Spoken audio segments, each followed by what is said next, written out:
Well, definitely some very extensive thoughts there by security consultants. We do hope that our viewers have taken a thing or two away from his explanations. But this morning now we're changing attention to the leadership tussle at the National Assembly for the 9th National Assembly. The 8th is still in session. But we have this morning with me Senator Jibrin, who is a member of the All Progressives Congress. He's also he's a sitting senator and also a senator-elect for the 9th Assembly. Senator, you're welcome to Good morning. Sunrise Daily this morning. Good morning. I also have with me Prince Kasim Afegbua, who is a spokesperson of the PDP Presidential Campaign Council. You're welcome to Sunrise Daily. It's a pleasure. Gentlemen, let's start with your expectations, first and foremost, for the 9th Assembly. I do know that, you know, the tussle is there and that's supposed to be our focus, but quickly, what do you expect? You have participated in the 8th Assembly. It's still on, you're wrapping up gradually, you're winding down. What do you expect to see which will be markedly different in the 9th Assembly? Well, I'm seeing, or I'm beginning to anticipate that we are going to have the 9th National Assembly, which is going to be robust and going to be more active in terms of carrying out its mandate of legislation. And I'm also anticipating that there will be a more cordial relationship between the executive and the legislature in order to drive home the thinking of the government of changing how we do things in this country for the betterment of all in Nigeria. How important is a cordial relationship between the National Assembly and the executive arm of government in terms of getting things done, in your perspective, Mr. Afegbua? Well, I don't understand when he says cordial, because they haven't been fighting. There has been existing cordiality between the executive and the legislature, but in that cordiality, you must not take away the fact that the legislature is there to act as check and balance on the executive, and also to make laws for the good governance of the country. I think what we have witnessed in the 8th Assembly is too much of interference. People want to external forces want to lord themselves over the legislature without allowing it to settle down to do the business of lawmaking. And in that guise, you are likely to have all manners of frictions. We saw laying siege on the National Assembly. We saw attempts to torpedo the leadership of the Senate, you know, in this 8th Assembly. And we saw all manners of parties saying this is what they want, this one saying this is what they want. I think the overriding interest should be that of the country. What laws are you making for the good governance of this country? What is the executive doing that is not doing right? What role is the legislature playing to correct such? Are they making good laws? If they're making good laws, are we feeling the impact as Nigerians? Those are the things that should agitate our minds. I get worried when I hear this issue of cordial. I don't want a rubber stamp Senate or House of Reps. I don't want a rubber stamp this. I want a legislature where even the lobbyists, if we have them, will have the role to play in ensuring that they try to lobby and get. By the time you hear the statements coming from even the party chieftains, so dictatorial, and try to impose leadership and say this is passive we want and all of that, then you now begin to wonder what manner of legislature are we going to have in the 9th Assembly. Do you want to quickly explain what Well, you mean I think by he has got at a cordiality? point, you know. You're talking about your anticipation in terms of what we expect from the National Assembly. And I talked about cordial relationship. Well, in every democracy in the world, you need that cordiality. And what I mean by that, that is creating the right atmosphere for negotiation, consensus, you know, reaching consensus on issues. And this is what all lawmaking is all about. In lawmaking, you must build, you know, consensus, you must negotiate, and what we need, I mean, but you cannot do that when the right atmosphere is not there, when there are, you know, lack of maybe thinking of, you don't have confidence in the person you are dealing with, and so on and so forth. So what I'm trying to say is that there's a good atmosphere. I'm anticipating a good atmosphere where there'll be sound negotiation, there will be sound, you know, consensus, you know, arrangement, where legislations will be, you know, brought out for the betterment of the people of the country. This is what I'm saying, and it's in tandem with what is happening all over the world. You can see what is happening in Britain right now, where you have negotiation going on about Brexit and so on and so forth. So this is what we're talking about. I'm not talking about he's out of point. What he's talking about is out of point. You must have that atmosphere. Perhaps not. There must be negotiation. There must be consensus. Some people might argue otherwise. I mean, they're not holding brief for him. I'm sure Mr. Afegbua can hold brief very well for himself. But perhaps not in terms of when he talks about interference. He referred what to... kind of interference? I mean, he gave examples of, attempts to trying to pedo the leadership of the National Assembly. But, let's bring it home now. That is out of ignorance. Let us bring it home now to go the ahead. issue of leadership, because it was seen that the tussle for the 9th Assembly has started now. And some people will say that perhaps the problems which happened between the 8th Assembly and the executive arm of government started with the leadership tussle. You're talking about the right atmosphere, the right environment. Some people might say that both of you are actually saying the same thing at the end of the day. Because if the environment has been fouled, which we say was fouled from the beginning, owing to how the leadership emerged, that affected throughout the life of this assembly, the relationship between the executive arm of government and the legislature. Do you agree with that? I don't agree with that. I don't know what he is talking about having problem, in respect to how we want to have the leadership of the National Assembly. As far as I know, we do not have any problem. Probably if he's talking about the arrangement... You don't have any problem? We don't have any problem. Are you being really truthful when you say... What is the problem? Can you say the problem? You don't have a problem. Say the problem, then I talk... In terms of how the leadership emerged for the 8th Assembly. Yes, of course there's a problem. There was a problem. There was a problem. Yes. The problem was that there was an arrangement which was an aberration at that time when things were not done properly.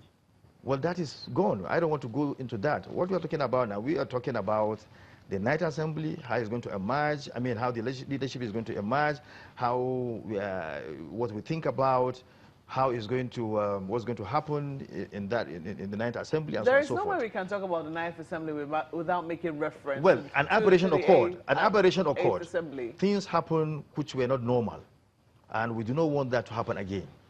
You know that. Everybody knows that in this country. Things happen that were not normal, and they were not done properly, not in line with international best practice, not in line with international parliamentary practice, not in line with the norm. Okay? But now things are now taking shape. Things are now taking shapes, and then we are trying to go in tandem with the international parliamentary practice. And this is what has been shaped out now. And this is the line we are towing. And by grace of God, we are going to have an assembly that will be free of rancor, will be focused on the activity of lawmaking. Well, we'll take a break now at this point. When we come back, we'll be asking Mr. Afegbua whether, because we know, I know, because I've interviewed him on hard copy, where he stands in terms of independence of the legislature and the emergence of party leadership. We'll ask whether they're mutually exclusive. Does one have to suffer for the other? Well, when we come back from this break, please stay with us.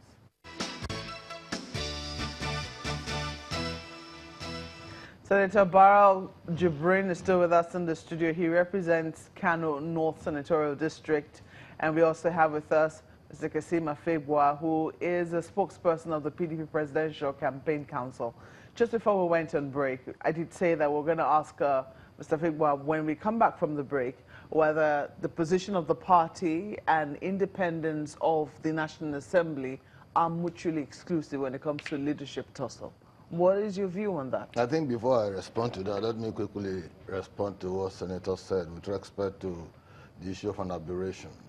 He was not too specific about the aberration, but I'm sure he was talking about the emergence of the present leadership of the Senate in the 8th Assembly and what happened and the role the party played and the counter role that was played to ensure that this leadership came on stream.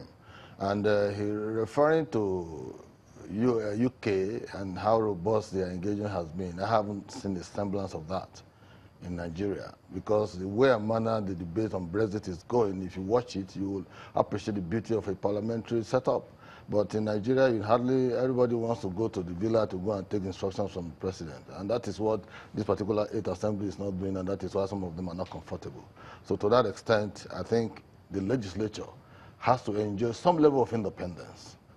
You know, the party may play a role outside the legislature, but in the floor of that Senate, it behoves on the members who are, you know, senators to choose or elect who to represent them. You see, I made reference earlier to the issue of lobbying. People don't lobby here. They want to ram things down the throat of everyone. The party is giving statement that if you're not supporting Lawan, you can as well leave the party. Those are not statements of democracy. Those are not statements of robust engagement. Those are not statements of constructive bargaining, you know. You can criticize all you want. Some people will say that it is highly unusual in a democracy where a party has majority seats for, you know, the deputy Senate president to come from another party. It is highly unusual. You don't agree? It means the party, ab initio, did not put its act together. They didn't do what they should do to engage their members and tell them what is expected. That's what it might mean, but it definitely is an aberration, isn't it? It is not an aberration. If it's unusual, it's not an aberration? No, it's not an aberration. You see, because we are so to this winner takes all syndrome, which has become more or less like the normative order in Nigeria.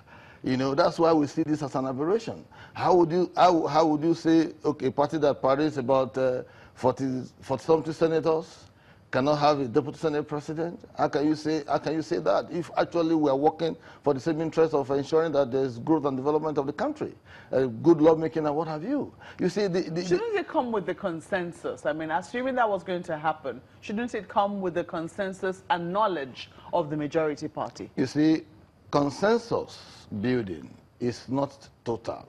Consensus, when you have disagreements, you can arrive at a solid consensus.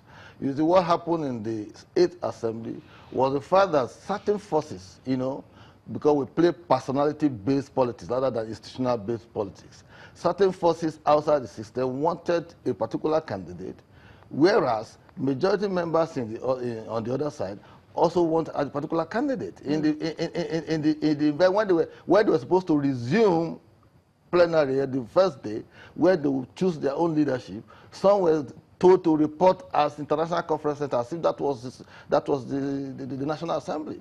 And from there, they were going to give instruction and all of that. It was because the party was not able to weave together its own internal mechanism of ensuring that they play the role of lobbying and negotiation and collective bargaining in a way that will ensure that whoever they wanted will emerge. So there was a counter response to that, which gave birth to this issue of having a majority Senate president and a minority. So let me ask you categorically now. You have said you want to see an independent legislature, which I'm sure a lot of Nigerians would like to see as well. The legislature has taken its independence from the executive arm of government in terms of its financial standing. They get their allowances and what have you. Budget and what have you. So their budget from the first line charge.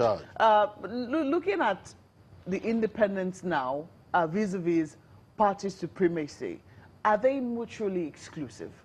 You see, party supremacy has its limitation because the Constitution did not recognize that party supremacy will come to play when leadership of the National Assembly is emerging. It's not that it's taken for granted. No, it's not taken for granted. Nobody is saying that the party has no role to play. No, the party has a role to play. No, what I'm saying, the reason why the Constitution is not very specific on that is because it's been taken for granted that ordinarily this should be taken for granted. Once you have elected members that will make laws for the good governance of the country, your members, senators, House of Reps, are not going to make laws for the party. They are going to be making laws for the good governance of the country, irrespective of anyone's party affiliation. We must understand that nexus. Because if you say party supremacy and you want to ram down the throat of the National Senate or House of Rep, you may be missing the point. What we want to see is a legislature that takes the country as a common denominator, that owns the country and not own the party. not the one that the party that has no role to play at all, that is not specified in the Constitution in terms of the operation of the National Assembly, will now come and want to dictate the flow of discourse. No. They can call their members, this is what we were expecting and all of that. Every member who is a senator-elect of APC, for example, has equal right to the throne of Senate presidency insofar they meet the standing rules of the Senate. If you are a first-timer, you don't expect to aspire to be a Senate president anyway. So once you have that cognate experience and you are qualified to contest, you should be. If you now want to build a consensus to the extent of endorsing somebody, you have to carry everyone along and not impose your whims and say, this is the person we want. If you don't want him, you can go out of the party. That also creates friction, and that's why you are seeing some level of friction presently as we speak. And whether Senator Barrow likes it or not, he will be shocked in June of what will happen if the party continues to behave in this dictatorial manner. Mm. How do you want to respond to that? Well, I think it's really difficult for someone who does not have the knowledge of legislature to comment on the operations of legislature. I think that is the problem. You see, I told you what happened in the 8th Assembly was an aberration. I say so because anytime you are electing leaders of a legislature, what has to be taken into account is that you have leaders of caucuses. And once you went for an election, a general election, where a party forms the majority in the parliament or in the Congress, now the leader of that caucus or the party automatically becomes the leader, or becomes the Senate president, or the speaker, as the case may be. For instance, okay, now let me take that case to what is happening now in the 9th Assembly. That was not done in the 8th Assembly. I say it's an aberration because that was not done. What was not done precisely? It wasn't done. It was the leader. Last we checked, Senator Bukola Saraki was a member of the APC, but he was not the leader of the APC caucus in the assembly at that time. And it happened probably because the party was new and because we did not follow the laid down international parliamentary practice. You understand? But now the party said, look, we need to toe the norm. We need to toe the practice that is being, done everywhere in all developed democracies. That is, taking the leader and the most experienced legislator. He is the most experienced. For instance, I'm alone now. In the 9th Assembly, he will be the one that has the highest ranking among the totality of the entire Senate, among the entire Senate, members of the entire Senate. And besides that, he is the current leader of APC. So automatically, going by the norms in established democracies, he becomes the Senate president. I'm glad that you'd say that. You understand? You say that, I mean, he is the current leader. Sure, yeah. Because the person who is also saying, I want to run for Senate president within the fold of your party was also a leader. He left that position under very interesting his circumstances. Ranking, Ahmed Lawan, by May 29, will have spent 20 years in the parliament. 20 years. In the May, 16 years. So it's older than him in the parliament.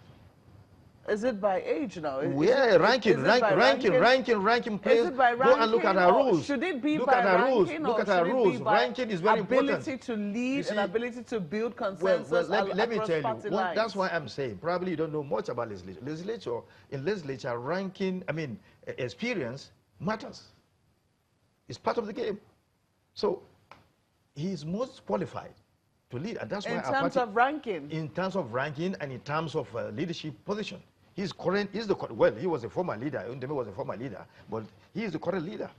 Amelon is the current leader as we speak, and automatically he transforms to become the Senate president. That's why the party did so, and it's in tandem with what is happening in all other democracies in the world. Take for instance, we've seen what happened in the American Congress when the Democratic Party forms majority. After the election, the recent election in America, what happened? Nancy Pelosi became the speaker. Nobody raised issue about that. And when even the Republican, President Trump, wanted to come in to say, oh, Nancy Pelosi, I'm going to tell my my Congress, the Republican congressmen and women to vote for. She said, no, I don't need a vote because they know they have the majority. Because the Democratic Party knew they had the majority. So it's in tandem with international parliamentary practice. And this is what we want to do in this country. We don't have to reinvent the wheel here. Well, all right? We don't want to reinvent the wheel. It has been tried. We have seen, our democracy is developing. We know that. It's pretty young, but it is growing. Yeah. Before now, it was not taken for granted that when a leadership emerges, it was going to see the tenor of a particular assembly through. We've seen leadership changes even within, the tenor of an assembly. But in recent times, after the emergence of Senator David Mark in the National Assembly, we've seen, some fair stability, some amount of stability in the National Assembly, in the National Assembly leadership. But we've also seen even more, an even more determined stance on the part of the National Assembly to maintain an independence of whom they elect as their leaders. So, for instance, in the Senate, yes, Senator David Mark was the choice of the party, and thankfully his own colleagues went with him. In the House of Representatives, it was not the same thing. Starting from 2011, we saw a situation whereby Representative Aminu Tambuwal then became Speaker against the wish of his party. We saw Representative Ihedioha, who's the current governor-elect of Imo State, emerge as Deputy Speaker.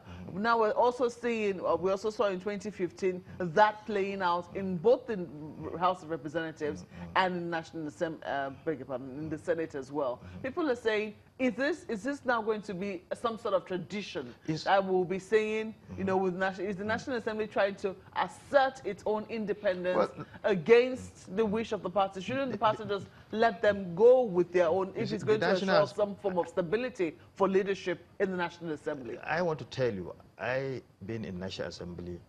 I was in the fourth Assembly. I was a member of the House of Representatives. The Nigerian National Assembly is the most independent in the whole of African continent. Now, what we are trying to do, or what my party wants to do now, is to make sure things are done properly. Don't forget that this government came to power using the mantra of change. So we need to change our ways of doing things to go in tandem with the best practices all over the world. And that's what we're trying to do now. Who told you that Amalong is being imposed? No. We elected him to be the leader of our APC caucus. And now, going with international best practice, he's going to transform to be Senate President. Well, don't forget, if you are an individual and you contest an election and you won, yes, you have your right in the Constitution, and the party also has its own right because it's a creation of the same Constitution. If you know you're not abide by the rules of the party, why did you go into the party in the first place? So the party is an entity before the law. You are also a person before the law. You have your right. The party has its right. So nobody is saying if you contravene the rules of the party, you are contravening the law because the party is a creation of the law. So what we are saying now is that we must go in tandem with international parliamentary practice. And I've given you an instance of what happened. Your stance is very interesting, Senator. When you say that when you contravene the rules of the party, you've also contravened the law. It's a creation. It's a creation. The party is a creation. Anywhere where people have been prosecuted or can be prosecuted for contravening assumed rules of the party. Now, what the chairman of the party wants to do now is to bring order for people to do the right thing within the party, within the fold of the party. You just can't come in and do whatever you like. You must have signed, agreed that they're going to abide by the rules of the party. So the party is an entity. It can be sued. It can sue. It's an entity before the law. It's a creation of the law. You also have your right. The party has its right. He says it's best parliamentary practice. This is taken for granted in almost all parliaments around the world. What do you have to say to that? Well, let me quickly, respond to his claim that I'm very ignorant with what obtains in parliamentary practice. Well, but for now, Senator Jibrin Barrow is more or less like a newcomer to me because I'm very familiar with the Senate and the House of Reps. I'm sure he's one of those benchwarmers in that Senate who is not making, the right impact. Otherwise, I would have known him. But his people re-elected him. No, it doesn't matter. For his information, I also act as instructor to a lot of people who have been elected. I don't know you two. I don't know. I've never seen you in my life. Using different platforms. I don't know you. I'm an instructor on legislative procedure, You are not. lawmaking. No, I would have known you. Being in the No, for I don't 20 have years. to. I don't have to. I don't know you. I don't have to be your instructor. What is your credential for you to lecture Gentlemen, I don't legislators? think it's important that we get personal. So let me No, personal. What are his credentials? It doesn't matter. But you have been a senator. We don't have to feel your impact. Go to my constituency. You feel my impact there. Talking I don't know you. Talking about the leadership of the Senate and with respect to best parliamentary practice. You see, nobody is denying APC the right to elect the Senate president. Nobody is saying that the majority will not carry the day in line with the normative order of democratic practice. The tyranny of the majority is always an issue. So it's understandable that the APC, the next Senate president will be from an APC.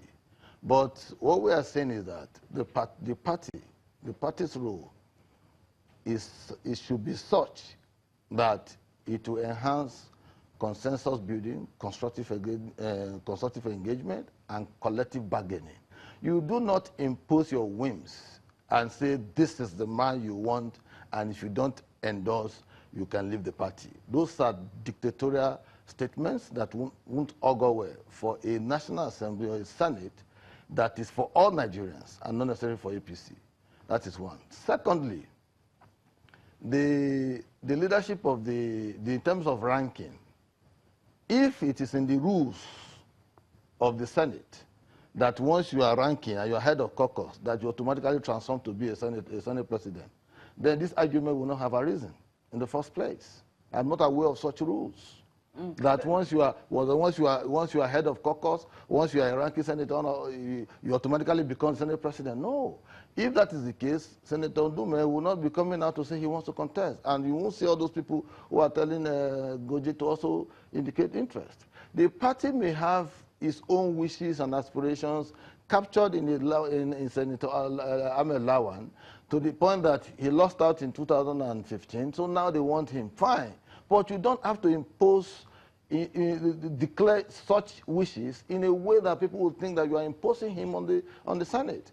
The Senate, the business of the Senate goes on right in that right chamber, and whether you like it or not, every party member, every party chieftain, National Working Committee, they will stay outside. If they want to be there, fine. But the voting will be done by the 109 senators, and it will be secret balloting. So it's as simple as that, and whoever emerges. You are not going to. You are not going to. At the end of the day, if the man you desire, does not emerge, it will mean that something is wrong with your internal mechanism as a party because you are not able to put your ass together.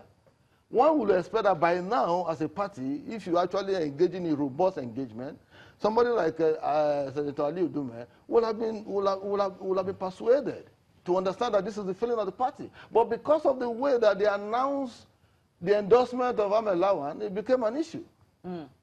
Well, we'll put that question to Senator Barrow when we come back from this break. Is it the manner in which the party is going about it that is beginning to create this tension, so to speak? And how much can the party really control, considering the fact that we're looking at the secret balloting system?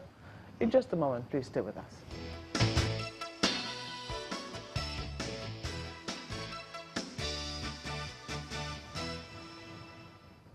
It's our closing moments now with Senator Barrow Jibrin and also Mr. Kasim Afegbua.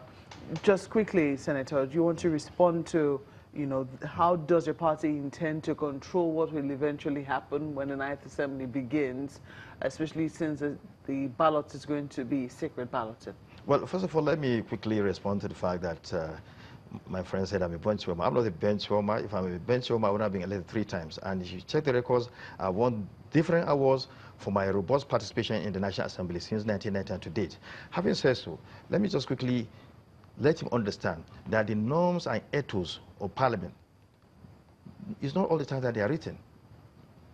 I will give you an instance. The oldest democracy, one of the oldest democracies in the world, that's Great Britain, UK.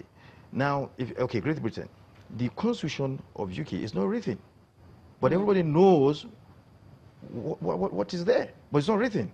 Now, again, I want to tell you, well, the facts are coming clearer, they're open. What PDP wants to do is to snatch what Nigerians have given to APC by voting senators to form the majority in the Senate who are from the APC. So they want to take the leadership away from us through different means. We will not allow that.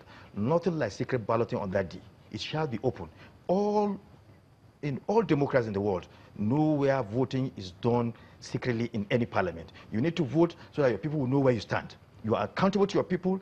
Your vote must be known to everybody. We are not going to allow for any secret balloting. It's an attempt to hijab what Nigerians have given to APC in terms of forming majority in the Senate and to lead the Senate so that we have a smooth government in between 2019 and 2023. We are not going to allow that. It's going to be an open election.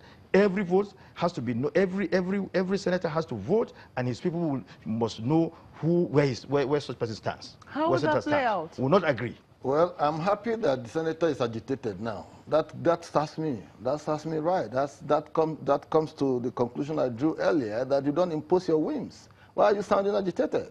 If you know you are in control of your party and your elected senators, then go ahead and do what you want to do. Why will you say there's not going to be secret balloting? I'm not a member of the Senate, but I want to tell you that in that Senate you have former governors, you have former ministers, you have former ex-this, ex-that. They're all there. They are not children.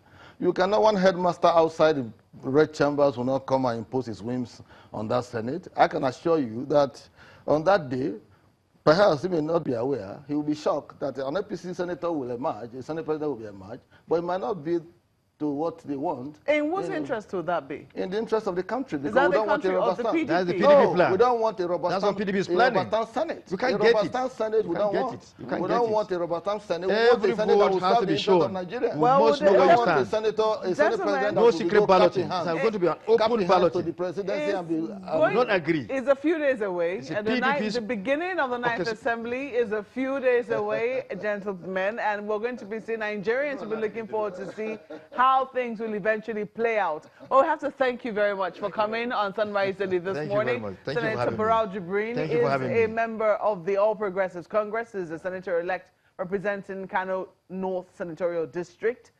He's also a sitting senator. We've also had with us Prince Afegbua, who is a spokesperson of the PDP Presidential Campaign Council. And that's been Sunrise Daily this morning.